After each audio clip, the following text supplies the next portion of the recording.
Hi, this is Privateer Station, and today we bring you day 649 of Russian war with Ukraine. As always, with former advisor to the Office of the President of Ukraine, Lieutenant Colonel Alexey Arestovich and Nikolay Feldman of Alpha&Omega. Today they discuss four different kinds of conflicts that are happening, unfolding in front of our eyes in Ukraine or related to Ukraine. Special thanks today go to Fuselage Creations, a very unique site that creates fantastic keychains made out of the skin of the airplanes, all kinds of. You can find historic things here, such as Sea Harriers, Boeings of different generations, Red Arrows, even Lancaster. But the special part of their creations that was amped recently is made out of the skin of downed Russian planes in Ukraine. So thank you to Larisa Nepochatova. I got a special sample of one of those that was down somewhere in Kherson area, and they detail where the plane was discovered, what part of fuselage the keychain comes from. So this is a fantastic resource and a very unique gift. If you guys ever want to surprise somebody, go to partofaplane.com. We'll put a link to their site under this video, and feel free to explore. This is a fantastic resource. Also, of course, special thanks go to our members, and today's thanks go to Bill. Bill, your continuous support is very inspiring. Thank you so much. And with this, let's deep dive into day 649. Enjoy.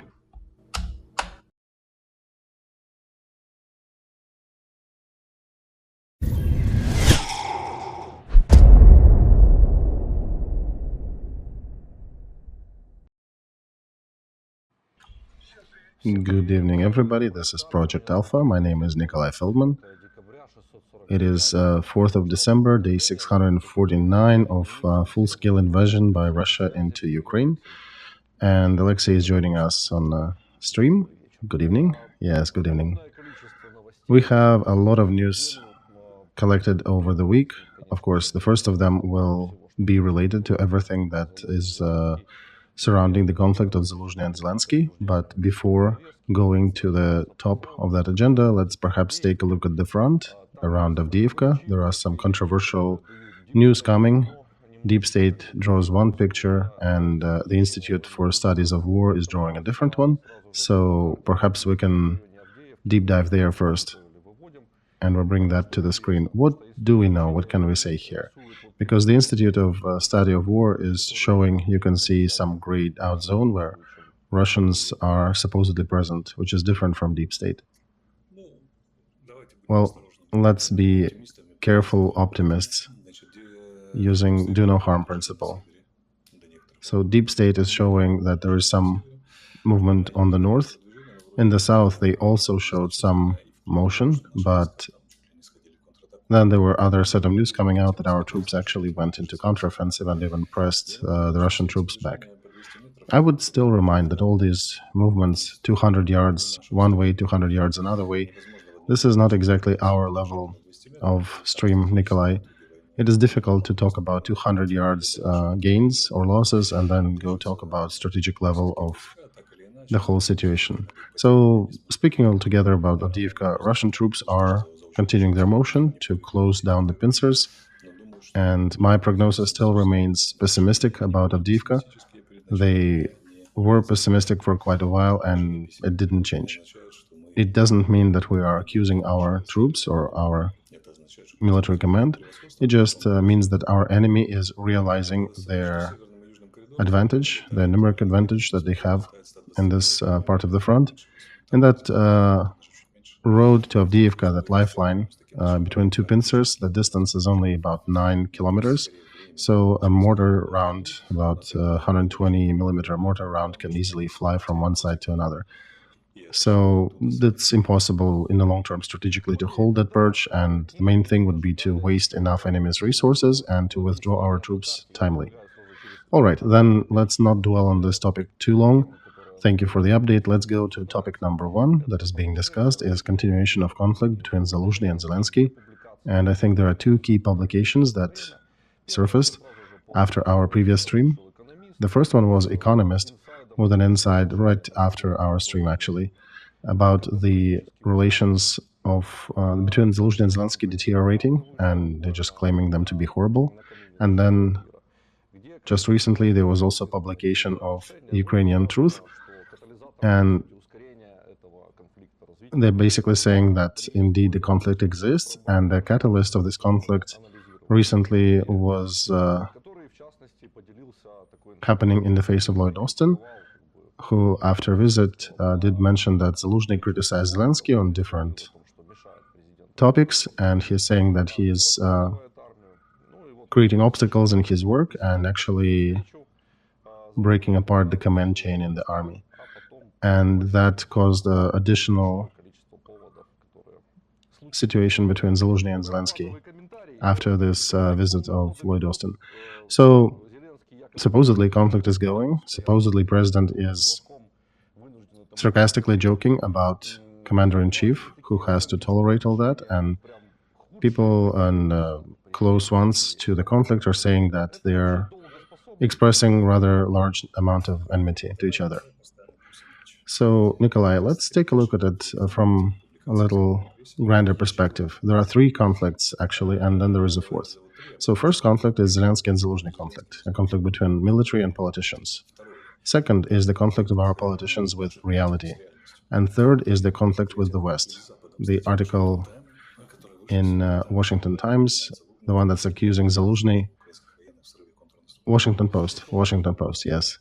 Sorry, I'm thinking about one and saying the other. And actually, there are quite a few articles in the West every day, at least a couple, that are trying to sum up and try to make sense of what happened.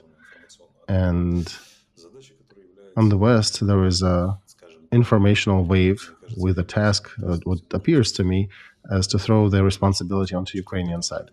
And you know, the fourth conflict that's happening, I like it the most. The fact that about our losses, about our dead ends, about our stalemates, we learn from the Western press. Home in Ukraine, we have a telemarathon that is telling everybody that we shall win, and everything is fantastic, and we're almost there, and nobody can learn anything in the West. We all know better. We still get very valid details and good pictures and good conflict data from the West. Okay, so I don't specifically like that trend, but yeah, these are three conflicts plus the fourth. Zelensky-Zaluzhny, Ukraine and the West, because they definitely are tossing responsibility onto Ukraine, and the conflict of our society with reality. Because still 50% of Ukrainians, despite of all things happening, we are going to the borders of 1991. While we should probably be posting questions of a possible collapse of the front, because if American aid will dwindle, it definitely will collapse. We're not talking about borders of 91, we're more talking about how not to repeat the situation of February of 22. So which conflict do you want to start with? Any of these four, pick the one that you like. Or the conflict that our strategic communication is so poorly designed in the country that we have to learn a lot of news from the Western press.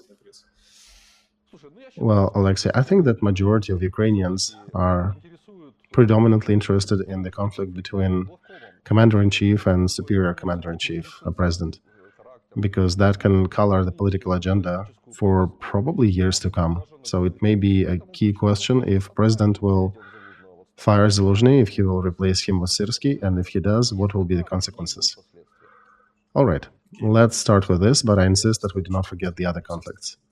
I actually would personally pick the conflict with reality, but our viewers probably know that that's my favorite topic, and they're probably a little bit tired of that. All right, let's start with Zelensky and Zaluzhny. We don't know if he will fire him, because this is not an analytical category. This is a decision made at will, which is very difficult to analyze. So it's kind of 50-50. He will either fire him or he won't. But the probability is rather high. And then the probability of a political crisis that will be launched by such event is also very high. And then the events will start unfolding drastically and rather rapidly, and nobody can predict right now where they will lead our society to. So one can ask a question, why would you fire him for? What for? So if you fire Zelensky, then if Zelensky is afraid of Zaluzhny and would want to fire Zaluzhny, then he will become a citizen of Ukraine who can say whatever he wants to say. And he still would have all the political capital that he accrued. And we don't think that Zelensky will manage to send him as an infantryman somewhere near Bakhmut to silence him, right? So then the question remains, fire him for what? To do what? And then, on the other hand, I like to quote our favorite fellow Alexei, who says all the stupidities must be carried out to the end, so there is a probability that this CDSC will be carried out as well. American press, in this article in Washington Post, they are noticing a very interesting thing, that Zelensky is giving orders over the head of Zaluzhny. And that's where a very interesting problem starts.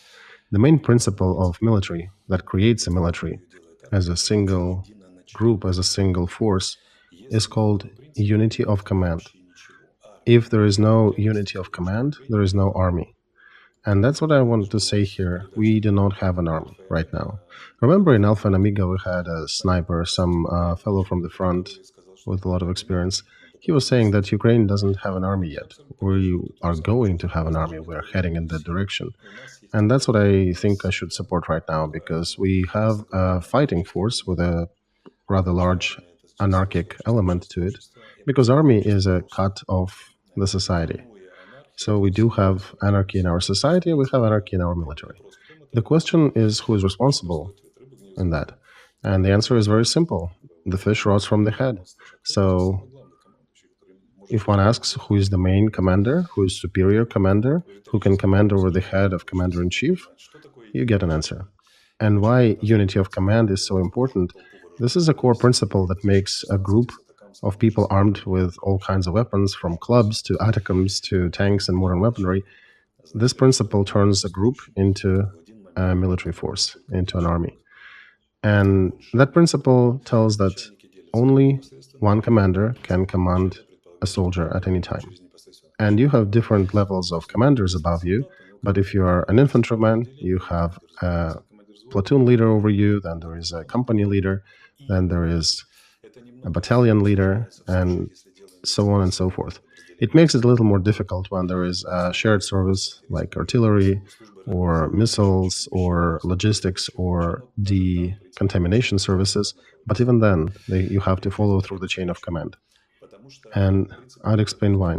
Because the principles of building and application of military forces and military ethics and military value systems, they all are based on unity of command. The serviceman who can be commanded by more than one commanders is infinitely inferior to everything, because he then turns into a mob that can be used by anyone to mop up any spill they see fit. So look, if I am the commander of a company and I cannot command my soldiers, right? I could technically, but it would be wrong for me, because there exists a command chain underneath. I can order an infantryman in my company to do something, but it will be wrong. I should actually reach out through the platoon commanders. Then I start to think, if I cannot order soldiers directly, I start to think, who are my platoon leads? And who are my squad leads? And can I rely on myself, on my platoon leads, on my squad leads in a difficult moment, in a critical moment? And that brings up the cadre question. So people are complaining very often about the lack of lower commanding officers and lower commanders, such as squad leads and platoon leads. What is a unity of command? It means that you deal with people underneath you. So commander of a squad actually interfaces with his people, interfaces with nature, with enemy, and he needs to push his will to his subordinates and against the will of the enemy and against the circumstance. And that's when people start to turn into military and future officers who can actually realize these tasks. And some of them choose not to. Not everybody needs to be a commander, right? There are a lot of other things to do in the army. But that's how you grow your commanding cadre. They grow from the bottom up. And that principle needs to be followed. Absolutely. And the army or troop that looks like an army or like a military force that looks like an organized military force instead of just a force. The more they follow the principle of unity of command, the more organized they are. You cannot violate that. This is a sacred principle. And now let's look at our situation. Special relations of our president with Syrsky, special relations with some other generals and certain commanders of brigades and some servicemen, all that. Of course, we can say that this is the article exaggerations, but we can look at the facts. The firing of the commander of Special Operation Forces without letting Zaluzhny know. A firing of the medical service, again done by president, and many other things indicating that the principle of unity of authority is being violated. And what's the situation? Zaluzhny cannot still get all of his duties outlined for him for over 2 years, right? That law is still not accepted. And the principle of unity of command is still being violated rather frequently. So what can you expect of him when some of the levers were never given to him and the others that he has are being taken away on a regular basis? Yes. In any case, this story related to Zelensky talking to different commanders over the head of Zaluzhny, this is the story that we have brought up time and time again in our war diary. And there were publications by Simon Schuster, and even before that, we were bringing up that same problem. Then Simon Schuster actually indeed indicated that there were orders from the office of the president to certain front commanders to take Gorlovka, and then presidential office sort of stepped away from this event. And then there were other publications indicating at other instances when he still commanded. So it looked like a hydra when you chop one head off and more heads sprung up. So yeah, indeed, there is a conflict. It exists. And it has a bunch of facts underneath it. Just firing of Kharenka is a glaring violation of the sequence of command, chain of command. And what's happening here is rather catastrophic. This should be categorically forbidden. And now the question, who can control that? Who can control the actions of commander-in-chief and superior commander-in-chief during war? And I'm not even bringing last names here. I'm not naming Zelensky. What if some superior commander-in-chief decides to make decisions even worse that will lead the army to more defeat on the front? What is the mechanism of control? What can we do here? Right? I had that first question. Isn't it a military crime when a civilian leader, regardless of what level he is, but without a proper military education and not having no experience in military career, he hasn't been a younger officer, a senior officer, he hasn't been a general, he doesn't know how to do many things, but how does he allow himself to command the front? Well, this is not exactly a crime. The war is commanded by politicians, and that is okay. And president, according to constitution in many countries, is the superior leader. The only exception would be parliamentary republics, where prime minister doesn't command troops directly, but he interfaces with them through the commander-in-chief. But there would be a good question to pose: who in his surrounding group can advise the president how to use troops properly, how to use military properly? Did anyone tell him that? Did anyone convey that to him? Did he understand? And then the third question, what do we do if he refuses to listen? Yeah, I don't know what do we do at the third question. Absolutely. Right, we need to start thinking about these questions if we have any future as a country. We need to find ways to preclude these events from happening. I want to say that when I was in the office, I did talk about that quite a bit. I was often ignored, but I was bringing it up. Do you know what I started with when I came to presidential office? I said the president needs a military advisor. We are a country at war, and we need somebody who will be advising Zelensky directly, telling him how it actually works, without any bureaucracy. Somebody with a lot of experience who can tell how army is functioning, what can you do, what you should never do, and that's what should have been done. But it was never adopted, and it was my suggestion I made about a week after joining the office of the president at the beginning of the war. So this is one of the conflicts. But indeed, the conflict exists, you're right. So how these relations should be structured? What president does have the right to do? What doesn't he have to do? Just looking into the future and interest of our future country. Well, for that, there is an apparatus of central command that was created not from the get-go. It took a bit of effort to create one. I would not be pointing fingers at myself here, but there was one more person also in that team of two who helped a lot to set the system up.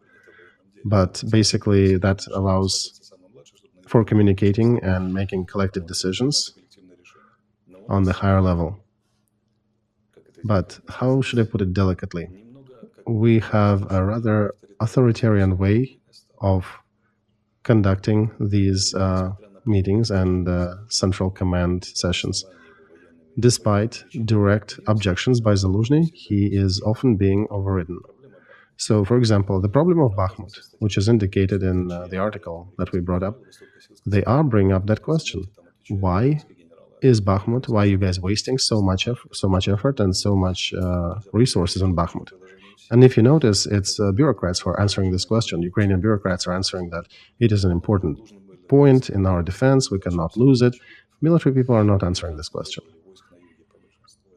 And one can pose a question first, how did we defend Bakhmut? Up until a certain moment, it was a rather positive way to defend, and then there was a time when we should have withdrawn our troops to previously earlier prepared positions, speaking of fortification, to allow enemy to enter Bakhmut and then grind them there. And unfortunately, we did not make the decision. We allowed the enemy to grind us while holding Bakhmut. And that's roughly the same thing that's happening with Avdiivka now. So the question, how was this decision made? I'm dropping questions here that either historians or parliamentary commission or investigative committee will need to find answers to. So question number one, how did we get into a big war after working on the Istanbul agreements? And second, how did we get into these situations near Bakhmut? And we're slowly going to the second conflict, the conflict of Ukraine with the West, and namely with the United States. Washington Post is stating that the conflict existed and it still exists. That commander of NATO forces in Europe could not reach Zaluzhny throughout the whole week of the beginning of invasion. And the article paints a broader picture, but I want to summarize here. Reading through all that, I want to say that Zaluzhny knows his troops and his country way better than Americans do and way better than anybody else in our central command does.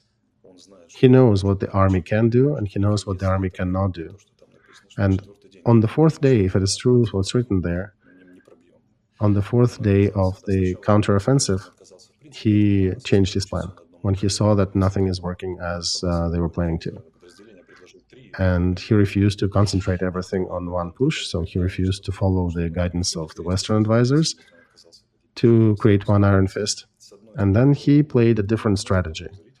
And one can suspect that he probably was in a very difficult situation when being pressed on one side by misunderstanding, or the lack of understanding with the superior commander-in-chief, how and why to do this operation, and also different point of view from our allies, how to conduct this operation. And he realized his own counteroffensive process. And if it is true, I think history will build a monument to him, because he organized his troops in a way that they actually brought us some fruitful results. Otherwise, he would have probably wasted our resources and troops, which we actually do need right now when Russia has taken initiative and will be pressing on us for quite a while, in a rather hard fashion. So we are in a deep defense now. But if you remember, just a half a year ago, we had a strategic initiative in our hands. And that's what happens in war. Strategic initiative can travel from one side to another. And now we need a lot more resources to hold the enemies from advancing where they want to advance. And when I was asked about Zaluzhny and about our personal relations, I said that he has a lot of good features. And one of them is being a true commander when, despite of all the opinions, he can still push through and realize the strategy that he thinks to be the best and doesn't allow anybody to influence that. So, if this article is to be believed, he actually indeed did not follow the ideation of allies, and he did not follow the pressure by superior commander-in-chief. And our allies, given that their current strategies, they don't know much about how to conduct a full-scale warfare because they're mostly concentrated on small special ops instead of that. And his resistance to political leadership of Ukraine pressure was also remarkable because political leadership was insisting on holding more activities on the Eastern Front and conducting more activities around Bakhmut. He managed to not do that, to not waste resources on the East. And if anybody and everybody wants so much to advance, he picked the better position to do that, and it was on the Southern Front. But it was probably the better decision given the resources and situation on the front that we had. And now we are in a very uncomfortable situation when we're in a strategic defense. Initiative is taken over by Russians, and they will be increasing their pressure for a while. They're actually ramping up their military production, and they are actually going to conduct this war in a long time frame. So if somebody is going to get to the borders of a certain years, yeah, they seem to be willing to go to the borders of Ukraine, to the western borders of Ukraine. And you can look at how many UAV factories they sprung up this year. And in the meantime, we are located between a hammer and a hard place. Zaluzhny was, this is my hypothesis, I'm not sure how true it is, but I suspect it is very close to truth, that allies wanted him to do one thing, president wanted him to do another thing, and he was the only person who understood exactly what his army can do and what it cannot do, and what makes sense to do on this front, who managed to guide a certain strategy into existence to meet the existing reality and not the political demands of creating a Fort Bakhmut or running giddily to the sea. And I'm still amazed at what's unfolding here in the United States. They are also fighting and arguing internally. There is Petraeus and Hodges who are coming out and saying in the press that the United States definitely did not give enough resources to Ukraine in order for them to follow through with the counteroffensive. But then there are also questions, what did we do since 2014? Why did not we ramp up the military production? And that trolling, if it is true, Zaluzhny came indeed and said that we need 7 million artillery shells in order to take over the front. It indicates that he also has a sense of humor, because requests like that, that's a soft trolling. Americans and Europeans cannot give us 300,000 shells, and he is telling them, well, we need 17 million. Go talk to your political leadership. I already told that to ours. That he has to deal with two separate groups of kindergartners. One of them is flying from Washington, D.C. without full understanding of what's happening, even though Americans indeed do a lot to help us get shells from Korea and other allies. They actually did try. One cannot say that they just dumped us. They are just making mistakes in their estimations. And one can say American estimations have been wrong 4 times in the last couple of years. So they have probably to address that. One was Afghanistan, when they failed to analyze the strength of Afghani forces when they had to flee. Second, the intention of Russia to invade Ukraine. Third, the Ukraine ability to resist that fight, that they'll be destroyed in 3 days, which we weren't. And the fourth is the amount of military aid that we need to be provided in order to actually prevail on the front. And I can only imagine Zaluzhny sitting at the table, looking at the Washington pals, who on the one hand are definitely trying to help, but then they're making so many mistakes as well. And on the other hand, he has a president of Ukraine and his team who are requesting very unreal things, and also waving the flag with the slogan "Borders of 1991." While Zaluzhny really knows how much does it cost to hold one grove or one trench or 100 yards. And as the West delicately writes, they're capturing quite a few positions right now around Avdiivka. And then there's also an overheated expectation of Ukrainian public at large, who got some unrealistic expectations created for them, and now you have to change the paradigm. So, being one of the few realistic people in that picture, that's fantastic that we have one. So, you think with all these publications, is that sort of an artillery prep for firing of Zaluzhny? And there was Syrsky, pro-Syrsky propaganda and some articles here in Ukraine. You think he may take his position after? It's a long story, Nikolay, and obviously Zaluzhny is an uncomfortable figure for Zelensky because he's not fulfilling his political wants. So he wants to find somebody who will do that. And you can imagine the naivete of our allies and Americans if it joins with the naivete of superior commander-in-chief. Then I think we are facing a demise in a very observable future. Not in remote future, but in observable future. Because until now, we had at least one adult in the room who was trying to supervise that mess. But you think that single adult is very close to leave his positions, even though he doesn't have much authority as defined by law now, right? What will go after? Oh, it'll be an expedited way to a catastrophe. First of all, it'll be a jump in negative moods in the military forces because many of them will not accept, will not take it lightly, the removal of their commander-in-chief and replacement with a new one. So first, do we really need that? Do we really need that aggression and the level of mistrust to political leadership among our troops? Second, I'm afraid it's very unrealistic plans for conducting defense efforts. And I'm also thinking, seeing who's commanding us from presidential office, they may actually send the remnants of what we have and throw them into another counteroffensive, which would be a stupid decision. That will also alienate the part of society that supports Zaluzhny more than Zelensky, or almost equally as Zelensky. So that'll mean the exact stress line and cracks in our society along the fault lines of Zaluzhny and Zelensky. In the country that is fighting a difficult war, that is now fighting a difficult strategic defense that cannot be fully reliant on the aid of allies, and yet still is in full dependency of the supplies coming from the allies. So I don't know, if they want to kill us faster on the version of 1918, then maybe I'd be doing something different.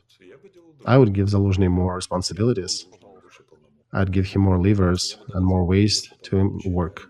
I would adopt the law. I would listen more to military specialists. And I would let the military fight the war the way they know how to fight, and would be providing them politically in regards of foreign policies and domestic policies. You can accuse military of certain inefficiencies, but what they understand real well, military as an institute, is to how to conduct the war in general. What can they do in certain conditions? And if our politicians will find enough bravery to understand that what military are saying is actually true, what can they do, what can they not do, then you can actually maybe in the future create a good working relation between politicians and military.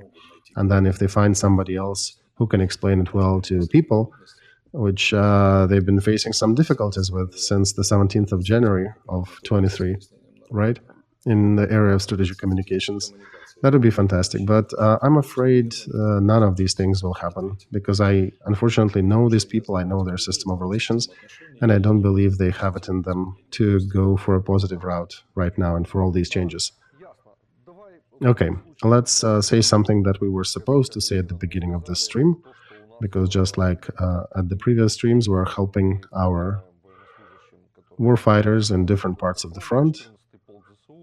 14th Brigade of Military is doing another fundraiser. We are less of 120,000 hryvnias. We almost closed their collection. So if we close this one, we'll have another one for the next troop that are also in line, which will be 132nd Special Brigade. Yeah, 132nd Special Battalion. They're doing the fundraiser for a vehicle to move alongside the front line, because their vehicle is currently at a loss, total loss, and the distances at which they operate do not allow them to walk that by foot. So we're collecting that. It's not a big one. It's just 180,000 left for the previous fundraiser, and then we can jump into the Intel fundraiser. This one is just 250,000 hryvnias. According to our previous efforts, we usually close that in 10 to 15 minutes. So please make an effort. Let's try to close this fundraiser. It is important. All right. I once again would say that these are direct collections to the bank accounts of military troops.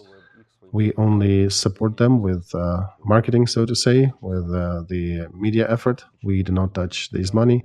It is our principal position. And all the servicemen who hear us, please, and if you guys have certain needs that you need help with, please turn to us. We'll get you in line. We'll get you the funds raised for you. So next thing that was reflected in the events inside Ukraine and also has probably some reach out to the public arena outside of Ukraine is the statement by Ukraine Security Office saying that Ukraine indeed got some information about the provocations by Russian special services being prepared on the international arena in order to alienate some of our partners and try to crack our society from within. It's a big statement, but generally it is made in relation to one congressman who used to be a president who wanted to travel and see Viktor Orban, and they supposedly blocked this event. They did not let him leave the country, and they're explaining that as if it was a provocation by Russian special services. So in this case, I don't quite understand. Does Orban have to be sanctioned? Do we not? Should we not be going and meeting with him, or it's only some people who can go and meet with Orban? What was so bad about this probable meeting of Poroshenko and Orban? Given that Siarto, Hungarian Minister of Foreign Affairs, actually confirmed that it was going to happen. Nikolay, we have problems here. We have more problems coming out of it because Hungary immediately joined the blockade of our transport trucks after that event. And I would want to say here, I would post a larger question. What are we doing here with our neighbors? We again following the scenario of 1918. We quarreled with everybody. So to repeat the same situations when in Kiev we had 20,000 troops and then 7,000 Bolsheviks came and took over Kiev, and that 20,000 of troops who were supposed to defend Kiev, instead they sent, 300 young kids to fight for them. So this seems a very important topic that we should be focused on. We need to have very good relations with our immediate neighbors. Hungary, first of all, everybody that we border with, Slovakia, Poland, Romania. We have very tense relations with Poland. That is going on for several months. We have a very tense relation with Hungary that's been lasting for years, starting, by the way, from that language law that was adopted under Poroshenko. So he kind of was going to fix his mistakes going there. Hungarians went berserk after school education was altered for ethnic Hungarians in Ukraine to be only in Ukrainian. And we have a lot of volunteer help that cannot reach us. Now, from the 1st of December, we have a Cabinet of Ministry regulation that actually limits a certain supplies and certain support that can come to Ukraine. So what is that? What is that kind of government politics? Because of the rights of a certain group of corruptionaires. You know how the truck issue started? So we created the electronic database for the vehicles that need to be in line, and foreign partners, our partners across the border, they followed the order. They put their vehicles in line in that electronic line, and what they see that Ukrainian trucks are not standing in line. They're just wishing past them after paying a little fee. So we pissing off our allies with all these fake regulations and corruption there at the border. And I think we finally pissed off all the neighbors across our borders. And it seems like our bureaucracy is doing everything to finish off Ukraine as a country in about 3 months, so that maybe by March we'll be completely dead in the water. And we have several key elements that are playing in our favor. First is the army. Second is economy that is still making money. Some industry that still works, and relations with our allies, with Germany, France, and the United States. And fifth is our neighbors, relations with them. And one can say that this is one of the most important pillars, and that is the pillar that we completely damaged. So now, if we pose a question about our survival, if we are serious about our survival, how can we fix this situation? Is it so bad to send a Congressman Poroshenko, whom neither you nor I are specific fans of, but he's not an ex-president of Ukraine, right? We don't really have ex-presidents in Ukraine. The title of president is for life, so he is just a president from 2014 to 2019. This is a higher status than a leader of the fraction or a congressman. Plus, Poroshenko is a rather good diplomat with a lot of connections. Maybe we should have let him go and talk to Orban. We could have benefited from that somehow.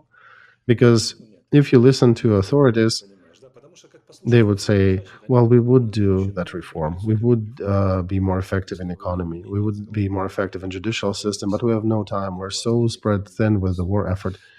Well, if you're so spread thin, then make a coalition government of national unity and invite your opponents to that. Even from political point of view, it becomes more beneficial because then you spread the responsibility and you shut the opposition down. Because if your opposition has 3 ministers, then every attempt they make to talk about how bad the government is can be repelled with, hey, you are the government, you are part of the government.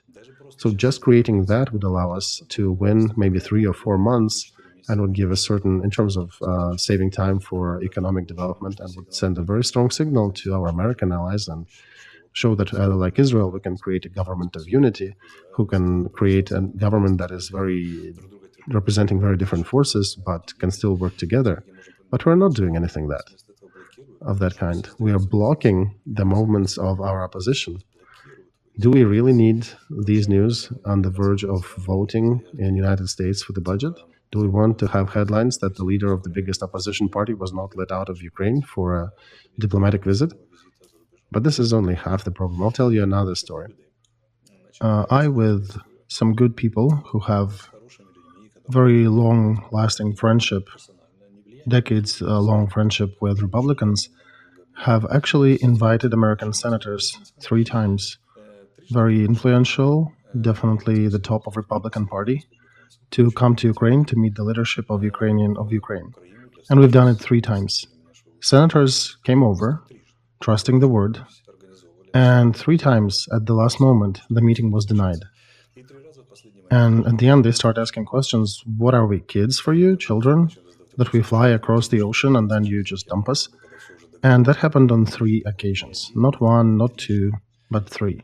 Then we stopped doing it because it was just embarrassing. And today here in Washington, D.C., they have a dissent of over 20 people of Zelensky's party and top Ukraine political leadership who are trying to build up the relations with the Republican Party on the eve of that important voting for Ukraine budget, that it's not good to cut it because otherwise we will all die quite a bit in Ukraine. And this is something they're doing that should have been done a year and a half ago. Let's read more. The decision about building fortification lines, our Surovikin line, is late by a year and a half. A decision about delineation of duties between president and commander-in-chief, late for 2 years. Extraordinary measures about the economy, inner politics, strategic development of infrastructure, energy development, energy sector development, banking sector adaptation to the war realities. All these decisions should have been made a year and a half ago. Reforms of court system, reform of investment and intellectual property system, and army supplier system. That all is late by at least a year and a half. So a question to our viewers. What do you think if our current leadership in Ukraine was late for a year and a half with all these decisions? What other things they're late right now for? And what will be in Ukraine a year and a half later? In my opinion, we are running head on off the cliff. And we are also now looking at removing Zaluzhny somehow, right? Because rating, Alexei, not because he made something wrong, but because his rating is higher than presidential rating. And now there is a whole information warfare is targeting Zaluzhny. It's interesting. We have some American people here, rather well in the know, who are conversing with us on different topics. They're saying that one of the early videos that you issued back in 2014, when you're talking about collective will to die by Ukrainian people, is actually overpowering the instinct to live. As a society, the country seems to want to die. And my experience, about 2/3 of the country are dreaming to get rid of independent Ukraine, and especially all the political class, that they're dreaming to get rid of independence, even at the cost of their lives. Because I cannot find any other reason to repeat a story of 100 years ago with a current story that falls into the same pathways. It can only be explained with some irrational instinct of death that is becoming a sort of leading instinct of the political class and 2/3 of population of Ukraine. It's difficult to explain it. It's difficult to knock on the door. American press is screaming in all kinds of voices. The country that is fighting for its survival, understanding that the line of fortification is real bad when you're storming it. It actually increases your losses 50% and saves about 50% of losses for your enemy. And our country, at the end of 22nd month of war, is finally figuring that they need to create a group that will be building these defense lines. How do you explain that? Or continuous non-stop wars with Poland, with these trucks and semis. And there's a huge line waiting to get to Ukraine with all kinds of support that need to wait in line to get in, and our bureaucrats are fighting for the $500 per vehicle to let it pass without standing in line. What is it? This is not even politics, not ratings. This is collective suicide happening live. Ukraine is finishing its own life live on air. And it's very difficult to see what and how can they survive. And one of the few adults in the room, such as Zaluzhny, is now on the verge of being removed. So he would not be stopping these kids from doing mad things. All right, let me be an opponent to you about 2/3. I don't think it's 2/3 versus 1/3. I think it's a half versus a half. Nikolay, you are an optimist, right? You're bringing here, it's only 50%, right? I was waiting for that correction. Right, 46% of respondents are considering that situation on the front will get better in winter. They probably do not communicate with anybody who is fighting on the front, because all you need really is just call somebody on the front lines and ask them how they will fare in winter. What do they think they will fare like in winter? And the percent of Ukrainians who would agree to joining NATO in the current layout held by Ukraine, this is about 53%. So 53 plus 46, that's almost 99, right? That's almost 100 altogether, the polling group. Today, Goncharenko, one of the congressmen, one of the sound voices of opposition, a person of a great political leadership, wrote a post today. He's saying, when you are going with your values to the West, they have their own values. They, when you come to them and say, hey, we will follow your values, they don't believe you. Because when they look that you are bribing semis to enter Ukraine for $500 to let it in, after that, it's hard to believe that you're following any of the Western values. And he's saying we do have an asset, right? We have an asset, an army. I think I heard it somewhere, maybe on this show. And we might actually, he says, should offer a defense union to Taiwan, to Israel, and Ukraine should be fighting with all the enemies of the free world and suggest a armed unity, armed force. So we are a barrier between the Horde and Europe, between the Horde and Western civilization. I want to say to that congressman, dear friend, they don't give a shit about our unity and our everything here. They initially were surprised when we did not give in. In 3 days, we did not surrender to Putin. We gave them time to replay the gas market of Europe, to remark their energy supplies, redefine all that. And then they saw that Ukrainian immigrants are way better than those that come from Africa. They already have education, it's easy to reintegrate them in the economy. And that's one thing, they're not really giddy on giving them back to Ukraine. And second, they don't really have military production. The main question that really bums them, and I'm asking this question of different people, from think tanks, from other groups, and other people of influence. Guys, tell me, what is the probability that you can put those New York hipsters into the war factories that produce artillery shells to meet that 1 million shells a year? So answer me that question, and you will probably understand the perspectives of the whole West and the United States to be in juxtaposition with the global South and China, to be against Putin and Xi Jinping, and to manufacture all these military equipment and military munitions. Americans cannot make 1 million shells a year. North Korea is somehow making it and is transferring it to Russia. So what are we talking about? Because you cannot create military industrial complex from scratch. It takes some time to build factories. Even if you right now dump all that money in the Ukraine, it'll take us at least a couple of years to ramp it up.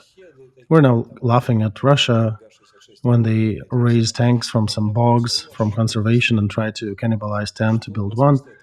But I have a question. What do you have to counter it? The whole European Union wanted to produce 1 million shells, and after all the strain and effort, they managed to produce exactly a third of it. And in reality, we need 17 million. So what are we talking about? The West came to the war with its pants down and became a completely nude king that is incapable of winning this war. And moreover, all their great calculations showed that we should be winning, or initially we should be losing, then we should be winning, but neither Ukraine nor the West made the right decisions. We were bogged down in some other squabbles and decisions we're peddling, but right now the West still states that they support Ukraine, but during the last 10 months, they've traded with Russia for about $500 billion. Are you sure these are sanctions? Are you sure this is weakening of Russia?